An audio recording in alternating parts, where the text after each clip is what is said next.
All right, welcome back to Hellas and Homies. I'm here with Della today. How are you, brother? Yeah, not too bad, brother. Yourself? Yeah, good. Thanks for coming through. No, I appreciate you. Pleasure. For those who don't know, this is about a year ago, or just over a year ago, I got in contact with Young Six, one of the best drill artists in Australia.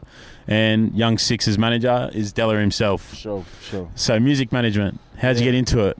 I think 2019. Yeah. I've always been around like people in the music industry because like I grew up with like Blessed, Manu, Mike Acox, like BYs, all that stuff. So it's always been around though. So I think the summer of 2019 we went to the Melbourne Red Bull gig, and I was just like thinking, I was like, damn, like we need someone to actually like guide what we're doing like as a movement, you know.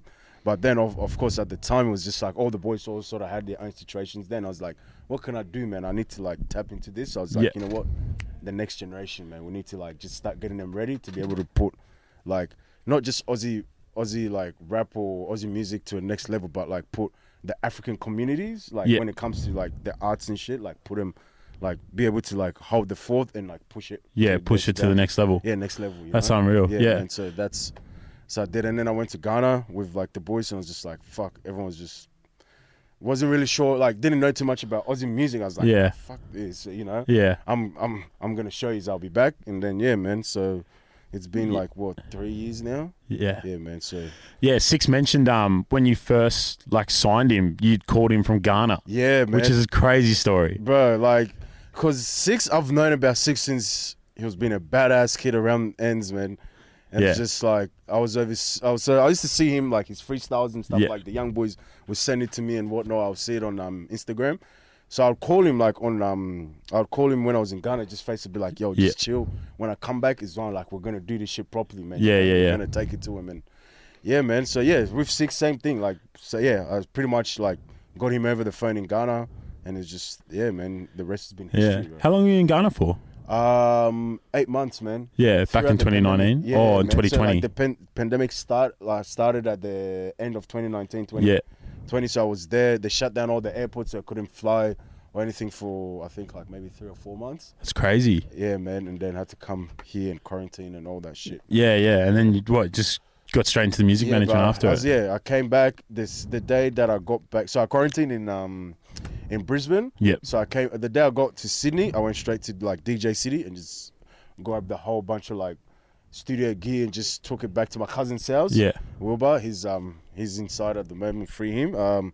Went set up and we're just like, bro, fuck it. We're just gonna this is us, man. Like we have to start from somewhere and this is what we're gonna do. And man, we just so with Six, like finding him, so that was through Instagram or through people you knew?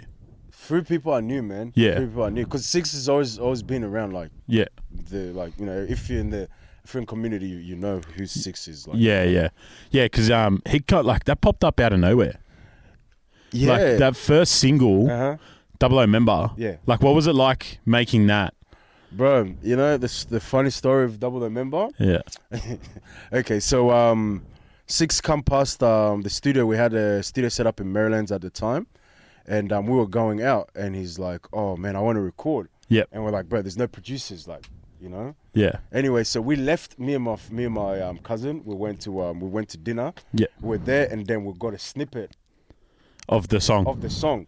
And he just recorded with like with one of our girl mates out there. She knows how to do all that stuff. And man, I heard that, and I was just like, "Yo, like, make it a song." What's the serial? Yeah, man. Yeah, man. Cecilia, bro. So man, she recorded that, and it's just I came back, we heard it, and I was just like, man, I got this slaps, man. I was like, this is it. Because there was other songs that I recorded before that. So that's hard. But because debut single's hard, eh? Like it's hard to know which one you're gonna pick and stick with. I think with Double A Member, it just stuck. It was just like catchy, and I was like at the time. Like I think that was the type of drill that was out with like the catchy. And no one was doing it here. Like I hadn't heard that like catchy like hooks like that. Like such a bouncy. The bounce is drill. The bounce on the drill, you know. So it's just like man. And then so Skenzzo hopped on that. Skenzzo hopped. How did you know Skenzzo? So Skenzzo, I've known Skenzzo since So Skenzzo's older sister, like we grew up together, so I've known Skenzzo from about the way, like from when he was young, high school, all that stuff, and so I came back. Same thing. That same week that I came back from Ghana, I went to a birthday party, like a barbecue, and he was there and he was playing his music to someone else. Yeah. And I was like, yo, I didn't know you did music. And it was like, he kept playing. I was like, yo, we'll talk. So after that, me being like, I was just like in my that mode. I didn't get his contact details or anything because it's been so long since we saw each other. Excuse me. And I was just hitting up everyone. I was like, yo, get me that like Skenzzo's number. But like I need to have him on my team. Like we're building. And then I sat down with him. We just had a bit of a talk and just explained like my vision and what I'm trying to do. And if it matches what what he's trying to do for this moment and whatnot. And we just linked and just made it happen, man. Yeah, that was mad. Yeah, because I found the song, funnily enough, someone played football with Skenzzo, I think. Yeah. Or someone, like one of my best mates, his best mates was Skenzzo, and he found him through that. And then I found the song, and it was just like straight away, it was catchy as a. Yeah. And then the production of it, like the video clip and stuff like that, like where was the ideas for that coming through? Yo, like it was, so shout out Mr. Chenchui. That's like my best mate growing up. Yep. Then he's into like, he was doing like videography and whatnot. He was doing photographs actually. Yeah. And then before I went to Ghana, I told him about the music stuff anyway, back and forth. Came back and he's like, yo, man, I'll do my first video clip with you guys. Like, you heard the song. He's like, this is something that I'll definitely shoot. And he came up with like a little treatment, not even like, just a little treatment. Just, I think the robbery scene and all that stuff. But then the rest was just like, show and gun. It was just, just raw, man. Just short. Yeah. That was sick. Yeah, and then leading in, so from like a management perspective, so the first hit goes well, like the numbers were 6 figures, wasn't it, before the second songs came out? Yeah, because I remember like anticipating the second songs from both of them. What's it like, is there a pressure there when your first hits do really well? Yeah, of course, but for me, like, I'm the type of person that loves pressure, man. Like, when there's pressure, I perform at my best, man, because, I'm just like, pressure, for me, pressure is doubt, and I always like proving like, what is wrong, be like, I can do this shit, like, again and again and again. So it's just like, it was just all about quality control, man, with like the second release and stuff like that, because we had a few songs sitting there and it's just, man. So how have you picked each song? Like, what's your conversations like when you're thinking about the next release? It depends on which artist, man. Every artist, like, like got their own ideas. Like Solo is a bit more articulate about his releases. Yeah. Skenzzo is a certain way. Solo seems very creative. Yeah. It's very creative. He's very like an arty person, man. Like apart from music, like this guy's like, very like switched on his social media. When I see him post, I'm like, fuck, it's quite creative. Yeah, like, man, just he's out very, of nothing. Very, very tapped into that side. The way like Six's music selection goes is different. Skenzzo's Six goes off just fucking just vibes, man. He knows what they want to hear. Yeah. Like, and I think over time he's like sort of like trained. You could say trained my ear to sort of know what. Yeah. Like, so when I hear like a Six, I'm like, no, this is gonna come before this or whatever, because I know that's.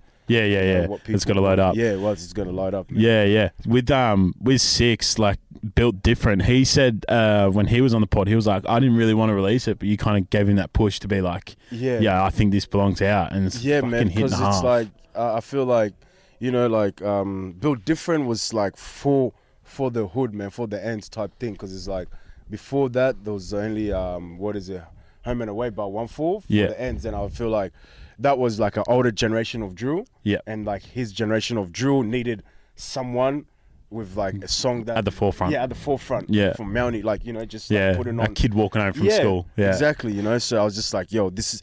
If you're going to do anything for your people, like your ends to back you, like this is the track, man. Yeah. It was just like, fuck it, big bro, let's do it. Yeah, that's sick. So you mentioned before, you grew up in Manu, Crooks, B-Wise. Yeah. What was it like watching them? Because they... Like before 1/4, they were the first to get international attention. Yeah. Especially Manu. I remember seeing Manu on a festival lineup. Yeah, rolling out. Yeah. So what was that like watching them? Man, like it was crazy, bro. Because it's like for me, I always knew like all them boys like Miracle. You guys Blessed. Yeah, we got Miracle. That's So back then it's just like from 17, Sony, all that. Like I knew all of them were gonna like do big things because all of them growing up, whatever they did was great. So it's just like. Yeah. So when the music thing happened, it was just like, damn. my boys are actually doing it. Yeah. And it was a good feeling, man, seeing like someone that you grew up with, you know. Yeah. Seeing them like being all over the place and stuff. Yeah. Like that was great, man. Yeah. So yeah, like watching Manu do what he does. Same with BY. It's been crazy, and like for the African part of like, because we're such a multicultural scene. Yeah, definitely. And like watching them take the forefront of Africa to like the world stage has been pretty sick. Yeah, man, it's been crazy to see that, but like it's very fulfilling as like you know, one of the first generations of Africans here, seeing like our shit get recognized, you know. Yeah. So yeah, man, it was very motivational seeing all of that shit, man. It's just like yeah. As an African, do you guys look at Burna Boy and Wizkid a bit and like take inspiration from them? Of course, like as an African, like that's the thing is like for me, my inspiration is not just from like, you know, like I don't really connect with like the African American culture. I do to a point when it comes to music, but like as a people and a culture, it's more like African like back, you know, the UK, because it's pretty much the same nationalities of Africans that are there. That's here. Yeah. You know, so that's why like there's certain similarities and certain things, similar immigration times too, like Australia and England, you know, compared to America. Yeah, man. So like Burna Boy and Wizkid, they're doing big things for like the Afro scene and putting like Africa as a continent on the map. And making us competitive again, because I feel like that's where the origins of like all music comes from. Man. It's all Africa and the dancing and the vibes. Dancing, the vibes, everything, man. Drill, like even just drill, like drill's pattern is very like very Afro beats, man. Yeah. Even like the World Cup 2010, when Tshabala, is that how you pronounce it? Tshabala? Yeah, I think so. Yeah, he hit that banger in the first goal of the World Cup for South Africa, and the dances, everyone fell in love. Even the Ghana, the World Cup before that, like a lot of like the African fuck Suarez. Fucking Suarez. And this new World Cup, man, is smoke for Suarez, man. But fuck. Did they even make it? They did. We're in the same group. Oh really? In Uruguay, we're the same group. So I just hope the Ghanaian coaches show all the players the footage of that, how he robbed the whole continent, and just make sure when you go out there, break his fucking legs, man. Yeah, his hands and his teeth, bro. Just like surely one of them missed out in South America, but because don't only 5 go through, and then Peru's got the qualification. No, they're in the group for a World Cup. No. So what I'm saying is Uruguay, Argentina, Colombia, Brazil, Ecuador made it as well. So someone's missed out. Peru's in the play. Yeah. There's got to be a South America, South American or Oceania playoff. Yeah. So it'll be like it'll either be Australia will make it, and then the South American country will miss out. Yeah. Or South American country will take that. Universal spot or whatever the is. Yeah. Yeah, but this is what I'm saying, right? The same teams are at the World Cup, but Ecuador's made it this time. So who's Ecuador replaced? Chile. So Chile's dropped out of it. Yeah, that's nuts. Yeah, right. Fuck. Yeah, man. Poor Arturo Vidal. All right, back to music. So with like getting into music management, like what's some like honest truths about music management that people like don't like to talk about? It's a lot of work, a lot of stress, and a lot of money, man. Yeah. When you say money, like what's the cash flow in terms of? Is it the production? Is it the studio times? Everything, man. Yeah. Everything, just like your time and stuff like that. Yeah. Like, it takes a lot. Well, I feel like, especially in the Australian market, like for the Australian market, it takes a lot to break an artist. Yeah. Like you can have your one-offs where you like break an artist easily or whatever, but it's like a lot more work than people see, man. People just see the final product and they feel like they see what's happening and they feel like this is music management. It's more than connections, more than relationships you have with other people. Like because you've built from the ground up. Yeah. And like how many hours would you say you built from the ground up? Hours, man. I don't know about hours, but I can tell you years. Like, it's like 3 years, man. We're still building, man. Yeah. Like we're just scratching like the surface of what we're doing, man. Like of what even like my movement and stuff is just like we're just scratching like just the beginning of it. It's just foundation stage, man. We haven't put the roof over it yet. Yeah, it's crazy, you know? Yeah, so Arsenal was honestly a Chelsea retirement home. Yeah, because all right, so sorry for the slight audio error there. We're back. So the last question was like building the foundations from ground up. Now, the next question that followed was like when you got into music management, the surprises that were waiting for you, did you know they were coming or like? I I didn't know they were coming, but I'm just someone that's always expecting like you know, like curveballs thrown at me, man. Like my whole life type thing has just always been like dealing with shit like you just always got to expect the unexpected, man. You know, like you could be as comfortable and you think you know everything, but there's always like little like hiccups or like whatever it may be. Like you just got to like obstacles pretty much. Like, you just gotta, like, just jump over and keep it going, man. So like you mentioned that, like Della, your life. What's your story? My story, man. Just a busy man, man. Just a busy man. Just I don't know, like keeping to myself. Just working hard, man. Like my stories for another day. Yeah, longer time to tell. Longer thing we can need like an hour and a half. We need maybe a couple more. We'll make a mini doco. Well, we need more than a mini doco, man. Yeah, we need more than a mini doco, man. Depends how far back you want to go. Like I feel like a lot of people only know me for my for what we're doing musically, but like if you know me from before, like you know. Yeah, crazy. Right, so music management. What made you, like you mentioned it earlier, but like what was the click? Was it the need for the African scene, or was it you personally always wanting to do that, like as a kid or growing up? I was a kid. No one knows this is a secret. My passion and what I wanted to do as a kid was to be a chef and own my own restaurant, man. Yeah, right. That shit's still gonna happen. Yeah. Ghanaian restaurant? No, well, African Ghanaian inspired restaurant. But, man, like more of a fusion. Yeah, man. That's what I was trying to do, but music management was more of a thing for when we went to Ghana, because like when we went to Ghana, we met up with a lot of like other Africans from around the world. So like at that time, like OFB, like Heady One and all them, Skepta, all them were in Ghana. Like there's so many people in Ghana. We're meeting up with all these different. So you met them?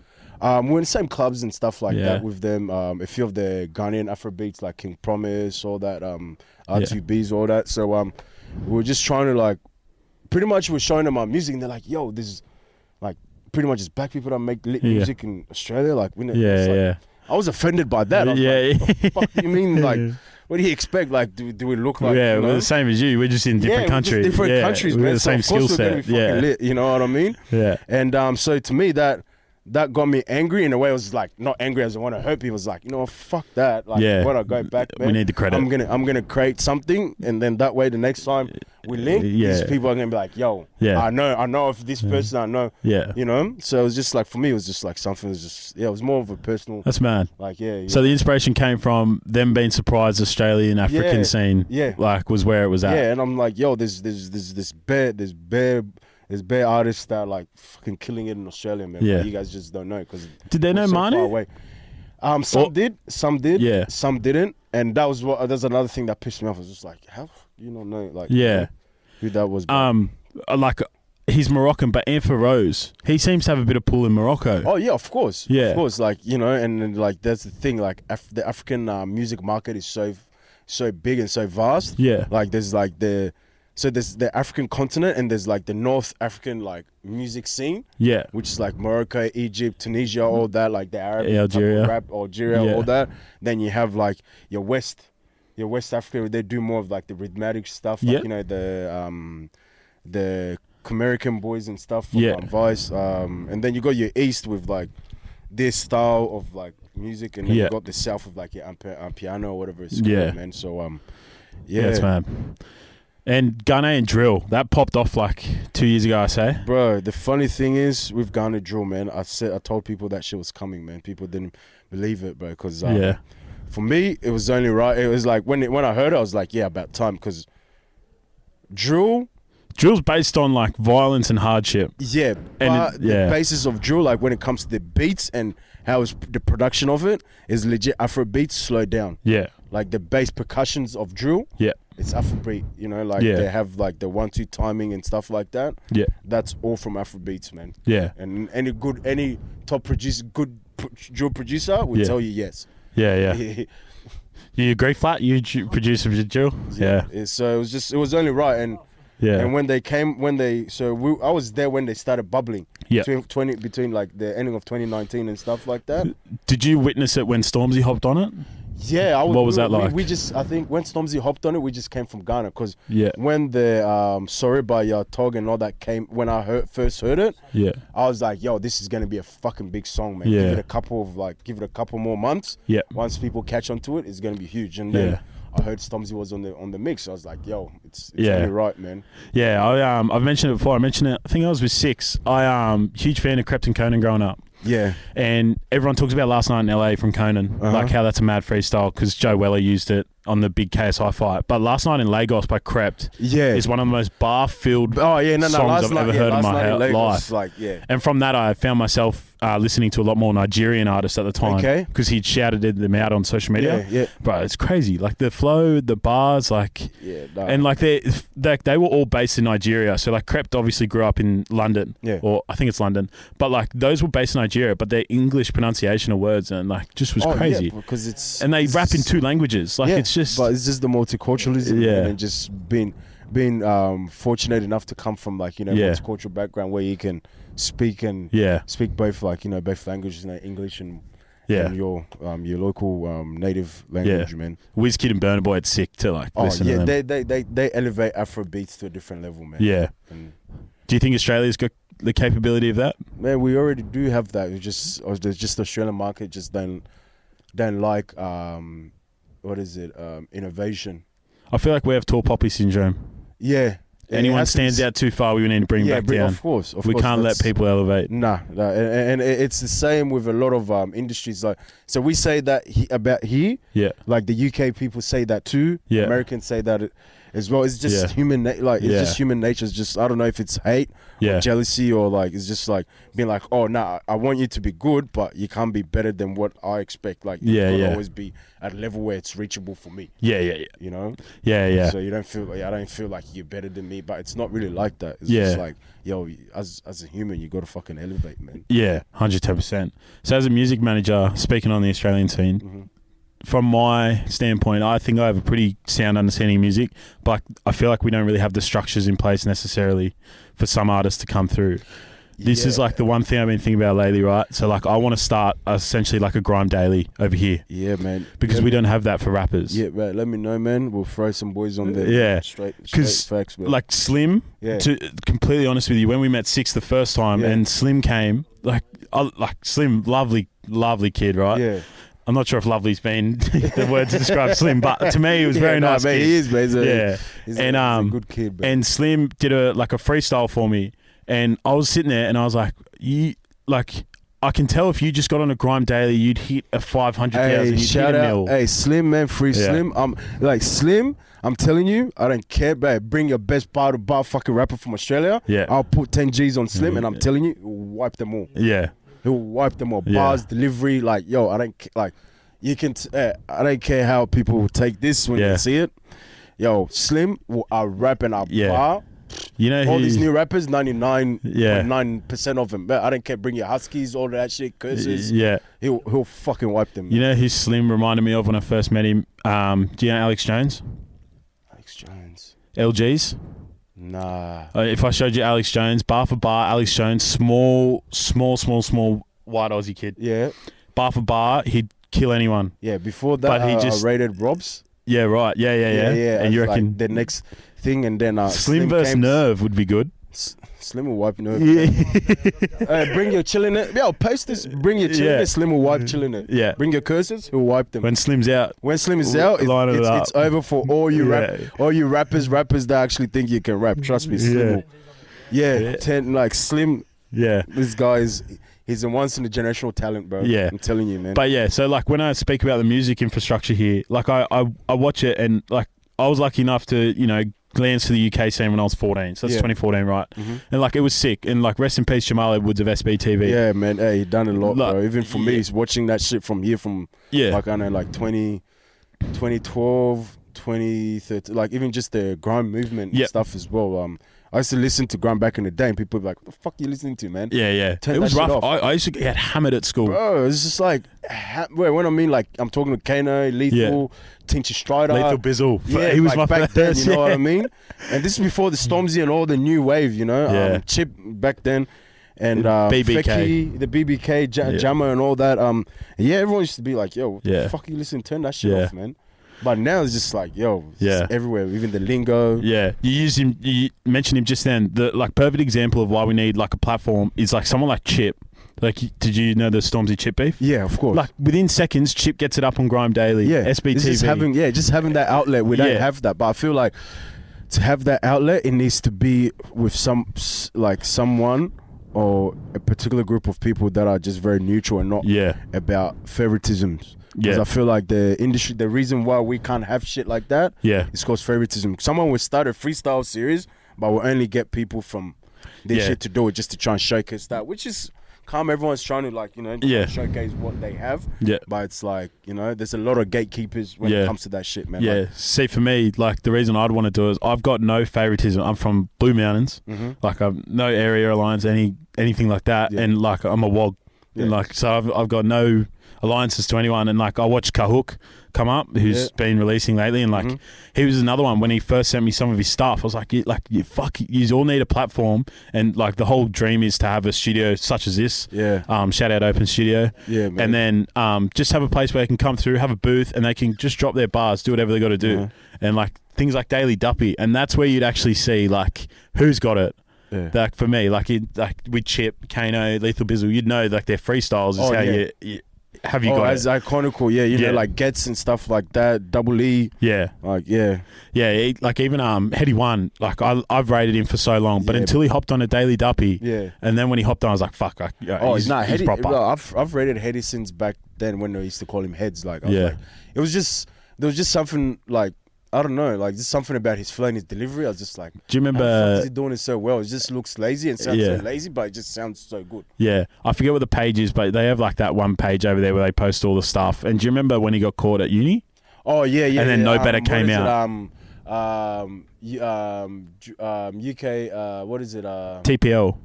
No. It was the page. I'm trying to go.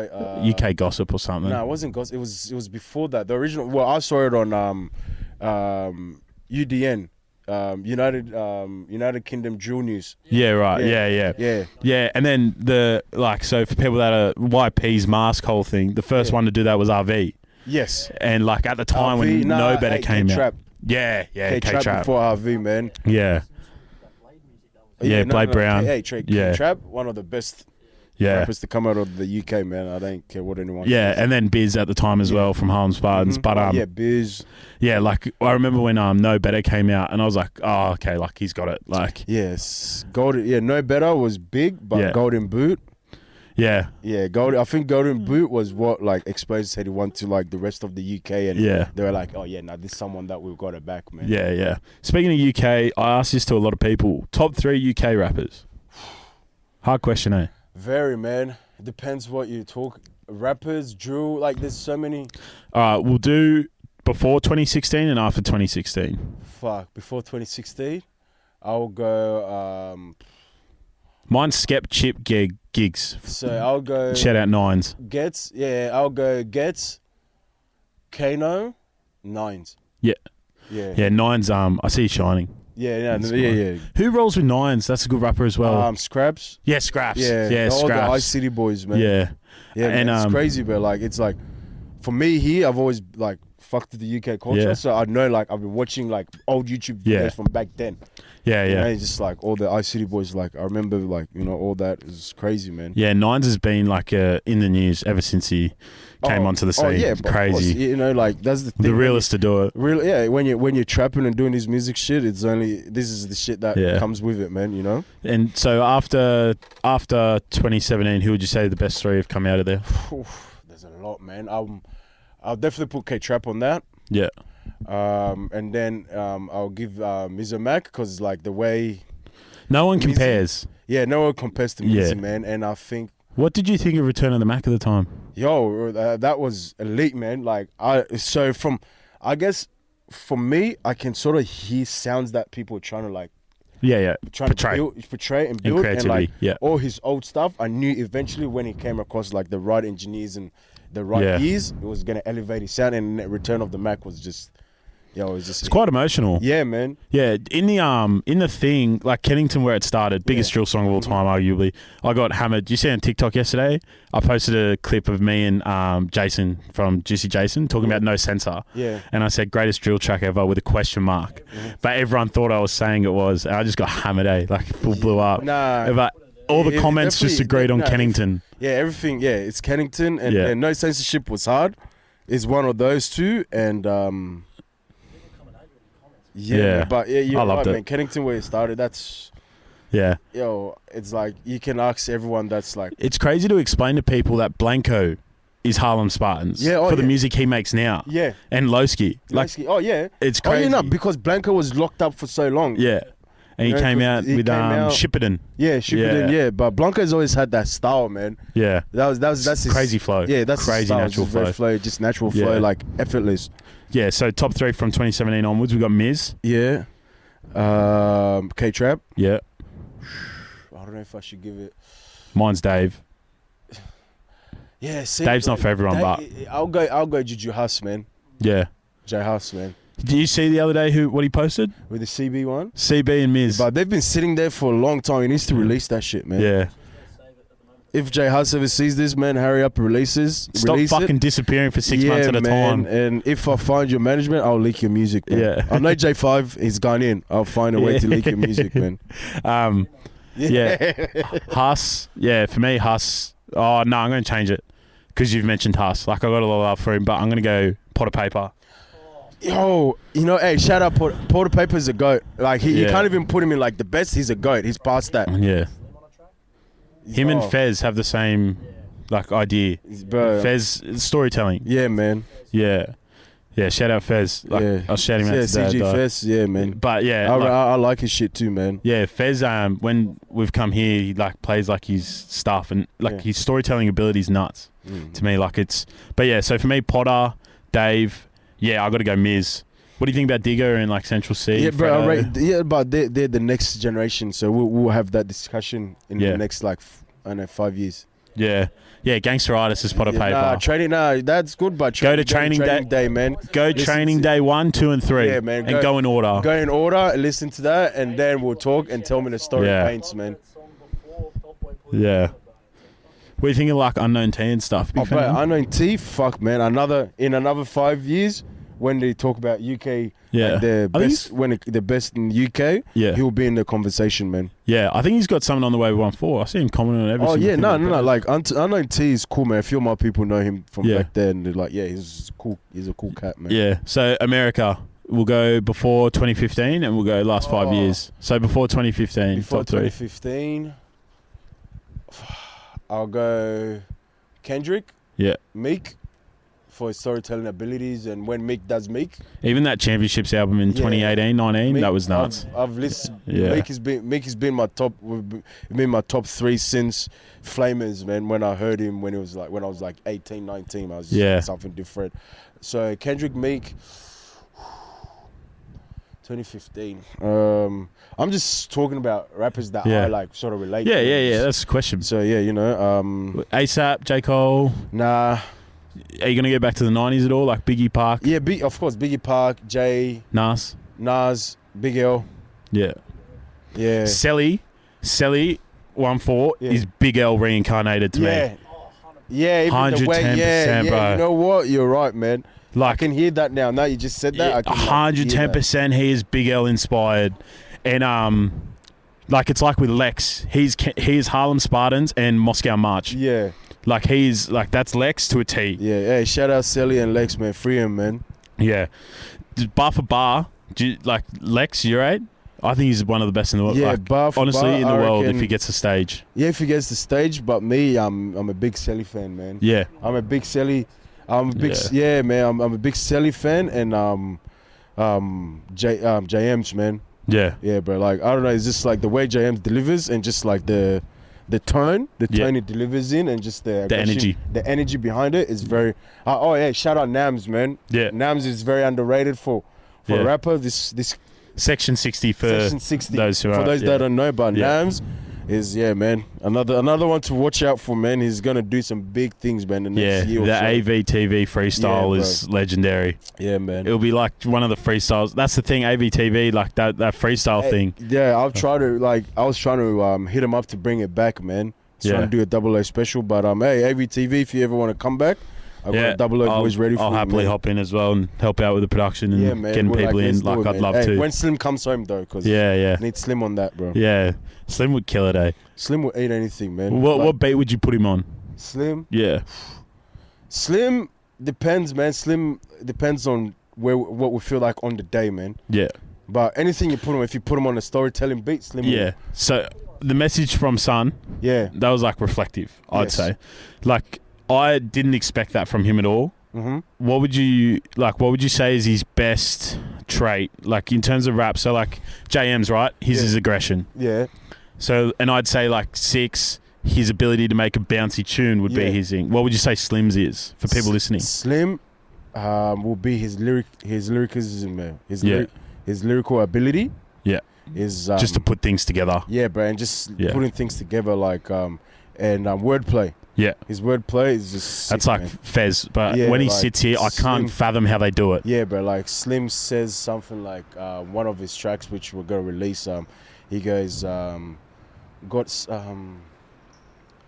he goes something about broke back, split your half like a Kit Kat. Yeah. Like just but I forgot how it flows, but it's just the way he like the delivery and just like the lyrical ability behind it. It's just like next to none, bro. Yeah, crazy. So at the moment, like, who would you say top 3 in the US are? Far, man. You can't go past Dirk, YB, and I say Sleepy Hollow, personally. Yeah, not for everyone. Nah. Yeah, it's very easy to easy to make. It's very niche. Yeah.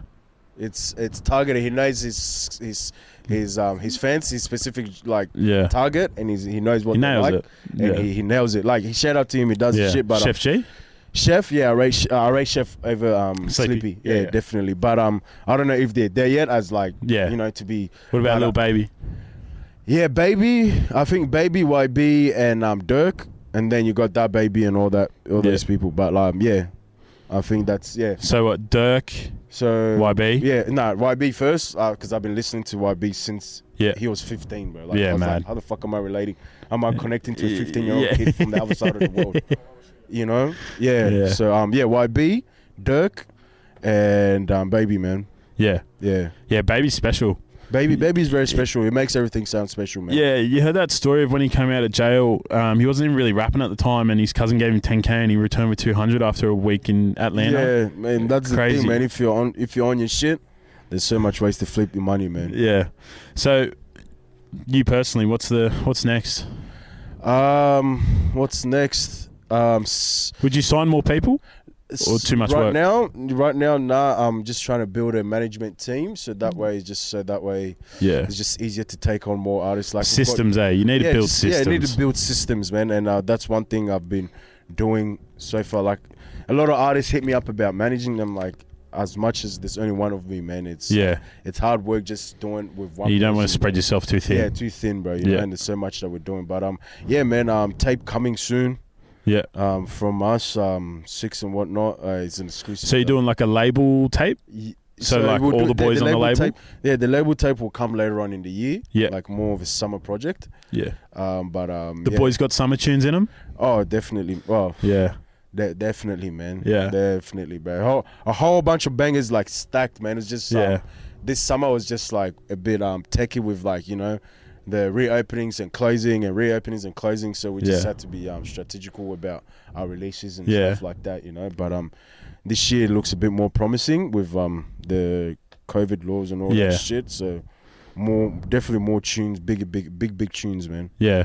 Speaking of summer tunes, I reckon the only reason it didn't catch radio is because Spenny was on it. Was "Phone My Line" by Capulet. Yeah, that could have been a huge hit. It did catch the it did nuts. But it did nuts. But like because it's 1-4, the fucking radio don't want to touch it. Yeah, but that's the thing, man. The police, man, they'll always be around, man. When it comes to music, they'll always be. Do Do you find that is taken into consideration with the shows and shit like that nowadays? Of course, man. Yeah. Of course, because a lot of venues don't make much money. So if they're gonna put on shows, or a lot of promoters, they'll rather be safe. So if it means not getting an artist where they're gonna get headaches from the cops and whatnot, they'll rather go with that. You know. Yeah. Yeah, because that was like, I remember 1-4 had a show, and then the venue got put under so much pressure from police. To cancel. Yeah, of course, man. Like Raptors, Raptor and Talent and all, the Gang Squad is probably one of the worst divisions of the police to be on their radar, man. They make your life hell, man. Yeah. They make your life hell. Yeah. It's crazy, eh? Yeah, bro. Yeah. So next, you're gonna just build out systems and get everything just down build pat. out Hey, systems, focus on one thing at a time. Yeah. And do it well, because I feel like that's what I learned with Hellos this year. Yeah, you build systems, your life's a lot easier. But so the time taken to build those systems can take a few months. Oh, definitely. Yeah. Definitely. I'm still working. I'm nowhere near finished. Putting those systems together, man. But it helps. It makes shit more smoother, man. Yeah, for sure. It makes shit smoother. There's a way to do things, and it's just easier for other people to follow, and it's easier to get help. Yeah. As a system. Yeah. Building out a team always helps, eh? Like, just everyone knowing a role. Yeah, man. Hey, all these people that. are trying to manage and shit. Don't think you can do it by yourself, man. Yeah. Build a team. Have people around you that have the same vision, have the same end goal. Yeah. I get that. Over time, people develop different interests and whatnot, but whilst you're doing it, man, just have the same be on the same level, man. Elevate each other and just don't doubt yourself, man. Yeah. Right, so there's some, let's say, I ask this to every person, there's some 15-year-old kid rolling through the Druitt right now, or Redfern. Yeah. And he's not sure what he wants to do. What's your biggest advice in life for him? He's a bit lost. His life isn't too great, but he wants to, make something really special. What's your... Believe in yourself, back yourself, have fun, and just do what makes you happy, man. Because at the end of the day, man, like, the older you get, you just realize it's what makes you happy and what keeps you at peace, you know? Yeah. If you can be at peace with whatever it is, man, just take it easy, man. The young ones, man, there's no need to rush to grow, man. Like, growing takes time, bro. Like, you can be old but not be mature, man, if that's a good way of putting it. Man, just follow your heart, man. Follow your heart. Don't care about what anyone thinks, or don't try and get people to believe in you. That will come over time when they see you doing something great, you know, or doing something worthwhile. The support will come. Unfortunately, that's just how it is, man. Yeah. They'll hop on board. Yeah. Like, your advice suits perfectly to, like, Olin Techers. Like, he just does what he wants to do. Yeah, man. Like, he just does what he wants to Olin, do. Man. Yeah. Olin, if you're listening or watching, I'd love to have you on. I messaged you this week, but to no avail. I'll see if I have a chat with him, if he can. He just makes what he wants. Bro, it sticks because it's the energy he puts into it. Exactly, and that's what attracts people to your shit. Cause he just does whatever the fuck he wants to do. Yeah. And that's how everyone should be. If everyone was like that, there'll be much more. Much more better shit going on instead of like all this bullshit, false pretenses people have on. Yeah. You know?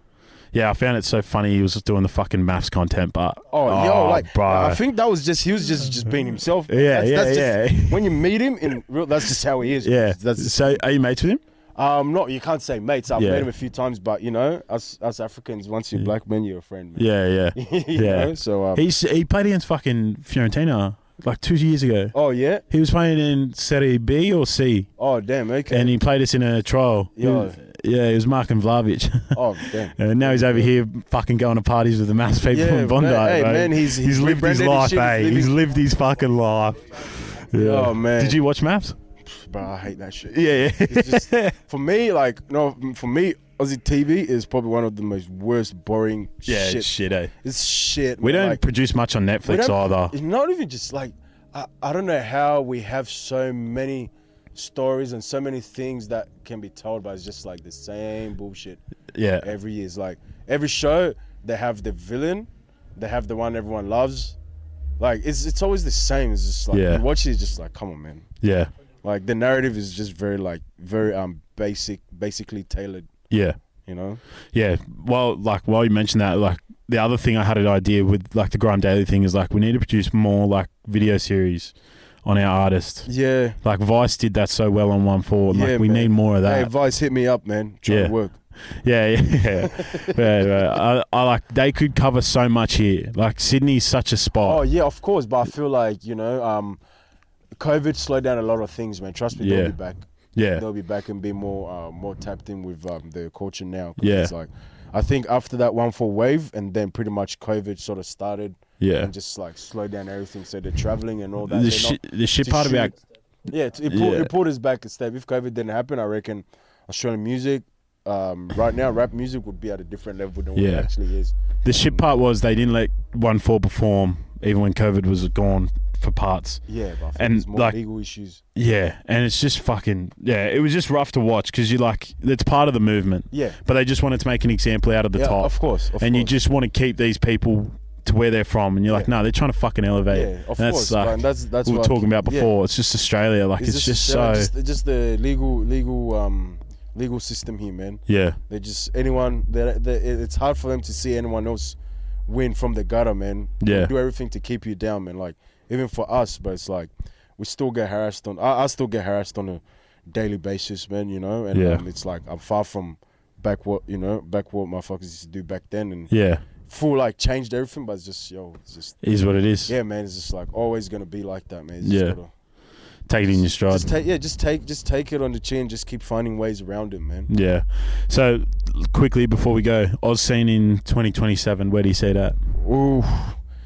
Well, it depends if they can stop. If the Oz scene stops doing this fucking rubbish ass shit that they're doing right now with their whole sampling and just being lazy. Well, if we stop being lazy and actually like fucking put in the work and show our uniqueness when it comes to the Aussie sound and actually embrace what we have and like be able to like build shit to compete on a global scale, then in 2027 we'll be having just these big shows here, and we'll be having like people headlining like big tours and shit like that, like Rolling Loud here and whatnot. But if not, no one's gonna take it seriously. You know what the fucking sampling comes down to? It comes down to TikTok blowing up those songs, and it's the kids that love it, and that's where the numbers are at. Like it's just crazy. But I've always said like I'm a fat kid from Wimberley, so I don't fucking know too much. But like Wimberley, man, shout out. I've lived around there, man. Hawkesbury Road, man. What did you usually live up? Yeah, man, I lived on Hawkesbury Road, man. Wimberley, bro. Really? Yeah, man. Near Summer Haze? Yeah, so right before, so what is it? You got the servo? Nah, it was before the servo. So yeah. Singles Ridge. Yeah, I think so. I don't know. I only moved there for like a couple months because I was living in Emu Heights before that. Yeah. I was just like, hey man, let me just explore the mountains. Yeah. Man, my lease is finished. Let me see how. When were you up there? 2017, 18. Fuck, you most probably used to come in Coles when I was working there. Probably. I got sacked for eating a Frankfurt. Oh fuck. Yeah, I got sacked for eating a Frankfurt at Wimberley Coles. But like I'm a fat kid from Wimberley, so what do I know? But like versatility and originality is where rap is best done. And I feel like a lot of these artists and camps are like getting lazy, man. They just want to find quick fixes, bro. And it's not. Yeah, man, and it's killing it, bro. Half of these tunes that's come out of Australia in the last, let's say 6 months. 6 months, it's shit. I don't care how many numbers it does or anything. It's fucking shit. It's not something where even us, someone that loves music, will be able to like compare it to anything else that's popping anywhere else, man. It's just, Australia's just very local minded, man. They don't think about like the international expansion of Australian music and art. Yeah, we don't think about the long run, but also every country comes with like a flavour and like a scene. Yes. And we don't think about that at all on a bigger scale. Australia has that to be able to like to compete. We're one of the most multicultural countries in the world. The UK did it. They believed in this shit. Yeah. It took time, but hey, 10, 15 years now, look at it. Yeah. Like you have Americans watching Top Boy and like talking like they're from ends, It's just yo, it's huge, man. It's just been true to ourselves and our identity as Australian music, Australian rap, just sticking to that. Yeah. Well, that's it for today. That's episode 9 done. Where can they find you? Kicking It With Della on Insta? Yeah, just on Instagram, man. Kicking with Della, man. Young Six, Solo. Young Six, Solo, Skenzzo, Slimm, JT. Nice. There's a whole bunch of Yeah, look out for those artists. They got hits in the works. Yeah, definitely, man. Yeah. A lot of projects coming out this year, man. Like a lot. Yeah. Thanks for hopping on, brother. I appreciate it. Appreciate you guys for having me, man. Hellas & Co on TikTok, Instagram, Facebook, online, and shout out Tricks for the shirt. I love it. Shout out Mountie, home of the brave. That's it. See you next week.